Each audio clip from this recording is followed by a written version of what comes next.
Good morning to all of you. This is Poonam here from Vishay School Una. Dear students, I hope you all are fine. We have completed the chapter Constitutional Design. Today we will discuss question answers of this chapter. So let's start with 1 mark questions. First question is what was ANC? So answer of this question is it was African National Congress that led the struggle against the policies of segregation. तो African national Congress ANC जिसकी short form है, Africa में south Africa में जो struggle हुआ था उसमें जो सेग्रीगेशन की पॉलिसी थी ब्लैक और वाइट लोगों के बीच में, उसके अगेंस्ट इन लोगों ने काम किया. Question number 2 is who was Nelson Mandela? So answer of this question is Nelson Mandela was the leader of ANC. African National Congress के लीडर थे वो. He remained in jail for 28 years. और अपनी freedom की fight के लिए वो लोग 28 ईयर्स तक जो नेल्सन मंडेला थे जेल में रहे थे. Question number 3 is who were called blacks in South Africa? South Africa में ब्लैक्स किसको कहते हैं? 2 टाइप के वहाँ पे मेनली लोग थे कि एक तो ब्लैक्स जो थे वो वहाँ के नेटिव पीपल थे साउथ अफ्रीका के, वो कलर में ब्लैक थे. They made up about 3/4 of the population and were called blacks. तो 3/4 जो पॉपुलेशन थी वहाँ की वो ब्लैक लोगों की थी, वो वहाँ के नेटिव पीपल थे. Question number 4 is how non whites were treated in South Africa? कि वाइट और ब्लैक जो मेन वहाँ के जो 2 लोग थे, तो वाइट्स लोग ब्लैक के साथ कैसा ट्रीट करते थे? The white rulers treated all non whites as inferiors. तो वाइट लोग जो थे वो नॉन वाइट्स को इन्फीरियर समझते थे कि वो उनके इक्वल नहीं है. The non whites did not have voting rights. और नॉन वाइट्स जो ब्लैक लोग थे उनको वोटिंग राइट्स भी नहीं थे. Question number 5 is what is a constitution? Constitution क्या है? So answer of this question is the constitution of a country is a set of written rules that are accepted by all the people living together in a country. तो written rules, ये जो rules होते हैं उसका एक written set है, लिखित में है सब कुछ, जो वहाँ पे रहने वाले सभी लोगों के द्वारा एक्सेप्टेबल है, जो भी लोग उस कंट्री में रहते हैं. Next question is question number 6 Who was the first one to draft a constitution for India? India के लिए सबसे पहले किसने कॉन्स्टिट्यूशन ड्राफ्ट किया?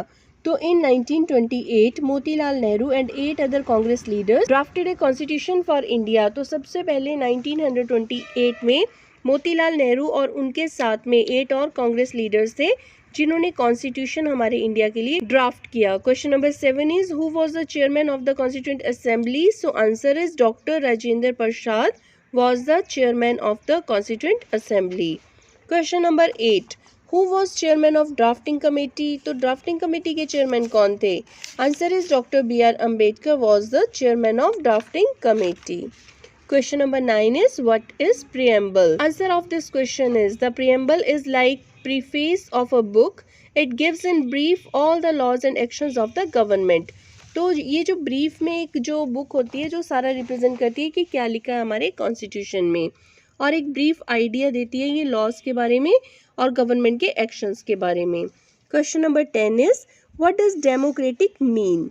डेमोक्रेटिक का क्या मीनिंग है? So meaning of democratic is it is a form of government where people enjoy equal political rights, elect their rulers and hold them accountable. तो लोग क्या करते हैं इसमें अपनी गवर्नमेंट को चुनते हैं, अपने पॉलिटिकल राइट्स को एंजॉय करते हैं और उसके साथ साथ गवर्नमेंट उनके लिए रिस्पॉन्सिबल भी होती है. Now we will discuss 3 marks questions. So first question is what do you understand by the term apartheid? Apartheid term से आपका क्या मीनिंग है? Answer of this question is apartheid refers to the official policy of racial separation and ill treatment of blacks followed by the white government of South Africa between 1948 and 1989. तो देखिए apartheid इस term को refer करता है जो south Africa में 1948 से 89 तक रेशियल सेपरेशन थी. रेशियल मीन्स कि जो ब्लैक और वाइट कलर्स के बेसिस पे उनके साथ डिफरेंस किया जाता था. So this practice of racial discrimination remained for the longest period in South Africa. तो बहुत एक लॉन्ग टाइम के लिए साउथ अफ्रीका में ये जो डिस्क्रिमिनेशन थी ये होती रही. Question number 2 is how was the constituent assembly formed? Constituent assembly किस तरह से फॉर्म की गई? The drafting of the constitution was done by N assembly of elected representatives called the constituent assembly. तो हमारी जो कॉन्स्टिट्यूशन का ड्राफ्ट तैयार किया था ये किसने किया था? कॉन्स्टिट्यूएंट असेंबली ने। तो here are 5 points that we will discuss now. First is elections to the constituent assembly were held in July 1946। तो सबसे पहले 1946 में कॉन्स्टिट्यूएंट असेंबली के लिए इलेक्शंस हुए थे। Second is it's first meeting was held in December 1946. Third, the Constituent Assembly was also divided into Constituent Assembly of India and Pakistan after the India's partition. जब India का 2 हिस्सों में partition हो गया था, इंडिया और पाकिस्तान बन गए थे, तो उसके साथ साथ कॉन्स्टिट्यूएंट असेंबली जो थी उसका भी पार्टीशन हो गया। Fourth point is the constituent assembly that wrote the Indian constitution constituted as many as 299 members. कि जो कॉन्स्टिट्यूएंट असेंबली में जिन्होंने कॉन्स्टिट्यूशन के बारे में लिखा वो कितने मेंबर्स थे? 299 मेंबर्स थे वहाँ पे। Question number 3 is what was the drafting committee? Drafting committee से आपका क्या मीनिंग है? The drafting committee prepared a draft of the constitution for discussion. It was chaired by doctor B.R. Ambedkar. तो इसके हेड कौन थे? चेयरमैन वो थे doctor B.R. Ambedkar. Second point is several rounds of thorough discussions took place on the draft of the constitution. तो बहुत सारी discussions हुई, बहुत सारे राउंड्स हुए, तब जाकर हमारे कॉन्स्टिट्यूशन फाइनल हुआ। Third point is the members worked for 114 days spread over 3 years. Question number 4 is why preamble is called the preface of the Indian Constitution? कि जो preamble है वो इंडियन कॉन्स्टिट्यूशन का प्रीफेस क्यों बोलते हैं उसको? Answer of this question is the preamble of the constitution contains the philosophy on which the entire constitution has been built. जो हमारा पूरे का पूरा constitution है वो किसके ऊपर बेस्ड है? हमारी preamble के ऊपर।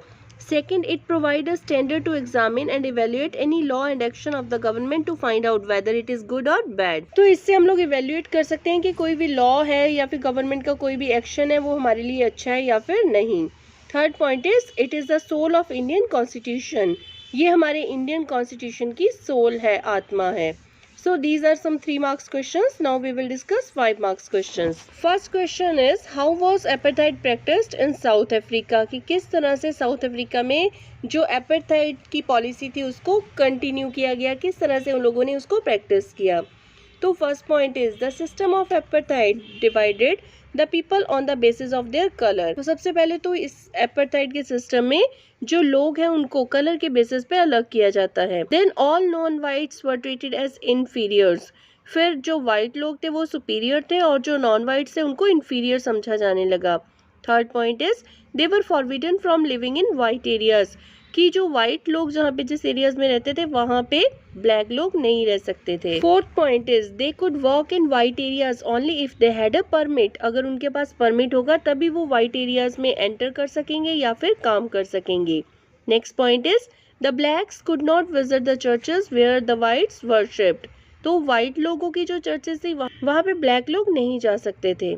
Second question is what is a constitution? Why do we need a constitution for a country? कि कॉन्स्टिट्यूशन का मीनिंग क्या है और किसी भी कंट्री के लिए कॉन्स्टिट्यूशन इतना इंपॉर्टेंट क्यों है। So answer of this question is first of all we will discuss definition. The constitution of a country is a set of written rules that are accepted by all the people living together in a country. Means जो constitution है वो किसी भी country में रहने वाले लोगों के लिए एक रिटन रूल्स का सेट है जिसे सभी लोग एक्सेप्ट करते हैं और जिसको सब लोग मानते हैं। तो हमें नीड क्यों है कॉन्स्टिट्यूशन की? First point is it generates A degree of trust and coordination among the people. तो लोगों में ये ट्रस्ट और कोऑर्डिनेशन की जो एक सिचुएशन है उसको क्रिएट करता है। Second point is it specifies how the government will be constituted. किस तरह से गवर्नमेंट बनेगी। Third point is it lays down limits on the powers of the government and tells us about the rights of citizens. तो ये जो government की powers है उसको लिमिटेड करता है और हमें सिटीजन्स के राइट्स के बारे में भी इंफॉर्मेशन देता है हमारा जो कॉन्स्टिट्यूशन है। Next point is it also expresses the aspirations of the people about creating a good society. कि लोग किस तरह की एक न्यू सोसाइटी चाहते हैं। Fifth point is constitution is the supreme law that determines the relations between people and government. तो constitution जो है वो एक सुप्रीम लॉ है जो लोगों के और गवर्नमेंट के जो रिलेशंस है उसको डिटरमाइन करता है।